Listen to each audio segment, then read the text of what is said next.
Օրդառատ անձրևներից հետո Երևանում իրավիճակը կրկին լարված էր։ Քաղաքի տարբեր հատվածներում փողոցները մի քանի ժամում վերածվել էին ջրով լցված գոտիների, դժվար անցանելի դարձնելով երթևեկությունը թե վարորդների, թե հետիոտնի համար։ Տասնյակ մեքենաներ արգելափակվել էին ջրի մեջ, իսկ որոշ հատվածներում անհրաժեշտ էր անգամ փրկարարների օգնությունը։ Քաղաքացիները նշում են, որ խնդրահարույց են եղել հատկապես կենտրոնական եւ խիտ բնակեցված թաղամասերը։ Բնակիչների խոսքով պատկերը նույնն է ամեն ուժեղ անձրևից հետո։ Գյուրջյան փողոցում տուժած քաղաքացին, որի ավտոմեքենան մնացել էր ջրի տակ, ռադիոլուրի հետ զրույցում պատմում է. Եկա այդտեղ գազը լցեցի, իջա այդտեղ բարավ ավտոն, խոտ չընկավ։ Հետո մի հատ մասնագետ եկավ, սա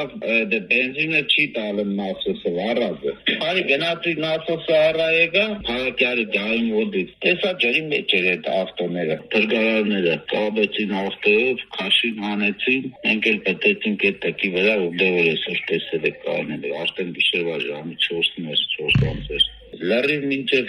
կրիշը ջուր էր, ասպետ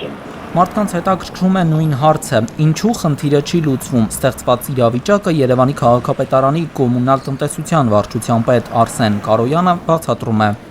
Պարոն քաղաքապետ, Գյուրջյան փողոցում այս գիշեր տեղացած անձրևների հետևանքով ջրի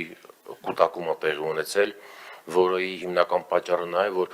այդ հարակից տարածքում գտնվող այդ լանջերից հողի եւ քարի զանգված է բերել հերթական անգամ, այս արդեն կրկնվել է, բերում է անձրևատար ընդունիչների վրա կուտակվում է,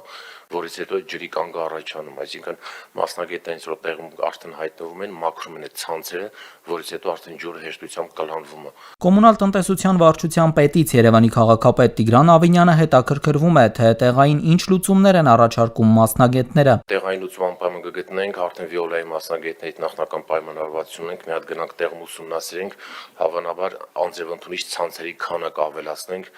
եւ որպեսզի կարող այդ ջրի քանակը ավելի շատ մեծ քանակությամբ կլանի։ Երևանի քաղաքապետարանի կոմունալ տնտեսության վարչության պետի փոխանցմամբ քաղաքապետարանն արդեն գույքագրել է 50 հասցե, որտեղ հեղեղատարի խնդիր կա։ Մասնագետները սակայն կարծում են, որ անհրաժեշտ է ջրահեռացման ամբողջ համակարգի համապարփակ վերանայում, որը հաշվի կառնի նաև կլիմայական փոփոխություններով պայմանավորված տեղումների ինտենսիվության աճը։